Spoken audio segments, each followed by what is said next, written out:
నమస్తే welcome to me TV news. ప్రజల దాహర్తిని తీర్చేందుకే చలివేంద్రాన్ని ఏర్పాటు చేశామని తహసీల్దార్ కార్యాలయంకు వచ్చే ప్రజలు ఈ అవకాశాన్ని సద్వినియోగం చేసుకోవాలని స్థానిక తహసీల్దార్ మన్నన్ అన్నారు. చిన్న శంకరంపేట మండల కేంద్రంలోని స్థానిక తహసీల్దార్ కార్యాలయ ఆవరణలో ప్రజల దాహర్తిని తీర్చేందుకు తహసీల్దార్ మన్నన్ చలివేంద్రాన్ని ప్రారంభించారు.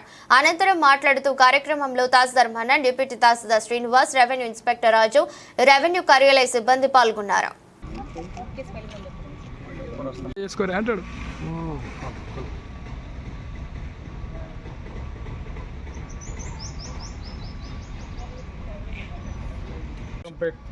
పేట మండల తహసీల్దార్ కార్యాలయ ఆవరణలో ప్రజలకు కార్యాలయానికి వచ్చే దరఖాస్తుదారులు కావచ్చు, ప్రజలకు ఈ ఎండాకాలంలో దాహర్తి తీర్చడానికి చిన్న ప్రయోగము అవకాశము చలివేంద్రాన్ని ప్రారంభించాము.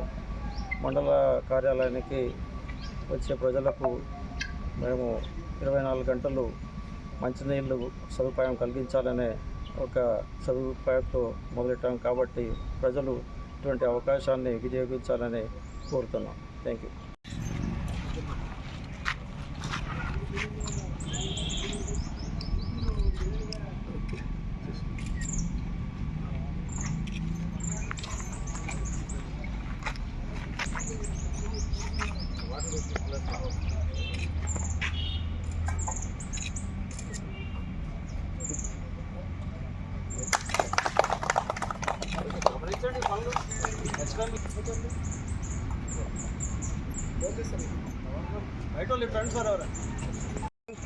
నువ్వు